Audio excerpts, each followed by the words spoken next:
Labdien! Mani sauc Janeta Sprūža. Esmu logopēde. Pastāstīšu, kādēļ ir svarīgi turēt rakstāmo rokās pareizi. Un tad došu tev vairākus veidus, kā iemācīt bērnam turēt rakstāmo pareizi. Pirmais. Ja rakstāmo tura nepareizi, ir papildus slodze pirkstiem. Pirkstu muskultūrai, plaukstas muskultūrai. Roka ātrāk nogurst, un ja roka ir nogurusi, paliek grūti rakstīt, grūti to darīt. Papildus fiziska piepūle tiek pielikta, lai varētu veikt šo procesu. Un jo vairāk ķermenis piepūlās uz fizisko, viņam mazāk atliek resursu, lai piepūlētos mentāli un domātu par to, ko rakstīt, kā rakstīt, kāpēc tas burtiņš jāvelk ir šādi, un kāpēc jāliek ir garumzīmes. Un tad rodās dažādas kļūdas. Šīs sajūtas izraisa koncentrēšanās grūtības, grūtības noturēt uzmanību. Apgrūtināts ir domāšanas process. Ja bērns raksta nepareizi, viņš arī raksta lēnāk nekā citi. Ja viņš raksta lēnāk, viņš iekavē kaut ko, viņš paliek pēdējais, un ko tas viņam nodara psiholoģiski? Ja viņš zina, ka atkal rakstīšanas uzdevums, atkal es būšu pēdējais. Viņam jau psiholoģiski jau izstrādājās nevēlēšanās pret rakstīšanu, nevēlēšanās pret mācību procesu kopumā. Tātad ņemam rakstāmo ar 3 pirkstiem un atbalstam pret roku. Turam pāris centimetrus no zīmuļa gala vai pildspalvas gala. Kāpēc? Lai rakstot, varam redzēt, kā mēs velkam līnijas, lai līnijas būtu precīzas. Ja turēsim šādi, tad pirksti būs priekšā. Pirksti turoties pie šīs vietas, šī vieta ir daudz šaurāk, daudz grūtāk noturēt. Rakstāmais pat var slīdēt. Arī šādi turot tiek apgrūtināts pats rakstīšanas process. Tāpēc pāris centimetri viegli nesaspringdzinām, nav jātur šādi, jūs redzat atšķirību. Saspringti pirksti redzās pat balti plankumi. Nē, viegli.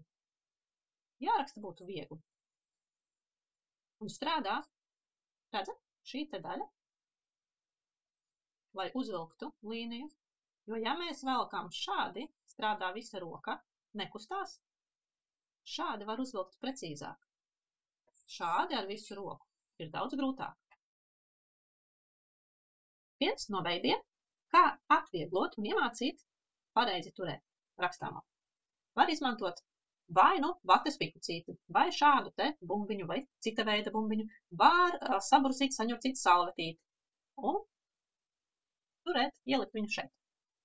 Šie pirksti paliek brīvi. Tajos paņemam rakstāmo un rakstām. Šis ir viens veids, ļoti vienkāršs. Nākamais veids, izmantojot šādu te knaģīti. Šeit gan ir jāpiebilst, kad ir jāpielāgo izmērs. Ne visi knaģīši būs ērti. Uzliekam šādi virsū. Šeit starp ļipiņām liekam rādītāju pirkstu, īkšķītis vienā pusē un lielais āncis sanāk otrā pusē. Mēs arī noregulējam, lai būtu pāris centimetri. Un šeit arī papildus vēl var izmantot arī bumbiņu, ja nepieciešams. Un ļoti ērti zīmējam. Nākamais veids ar maza izmēra gumju. To uzliekam uz rādītāju pirkstu un īkšķa. Pagriežam ar plaukstu uz augšu. Un tagad skatāmies. Zīmolītis, pa tāda maza čūskiņa, kā tārpiņš, slīd ar degunu pa priekšu. Slīd, slīd, slīd, vai kā kurmītis. Un izbāž deguntiņu laukā. Un tad tā aste ceļas uz augšu. Hops. Nu, ņemam lielāku izmēra gumiju. Šis ir nākamais veids. To mēs liekam uz rokas. Un arī tārpiņš lien, lien, lien, lien, lien. Hops, uzlien virsū. Re. Un tad pagriežas. Iekārtojas pāris centimetrus, pieregulējam šeit. Ko palīdz šis? Noturēt vietā un palīdz atbalstīt zīmuli pret šo vietu, lai sajūtu, kā jāieguļas plauksā. mazliet savādāk. Var izmantot 2 kancelēs gumijas, jeb kādu sīku priekšmetiņu, un man ir paņemta matu gumija. Jūs varat pieiet tam radoši un izmantot kaut ko līdzīgu. Tātad vienā pusē ir piesiets mazais sīkais priekšmetiņš, otrā pusē matu gumijai ir izveidot maza cilpiņa. Tai mazajā cilpiņā liekam iekšā zīmoli, noregulējam, sanāk šādi. Tagad liekam iekšā roku. Sanāk šādi.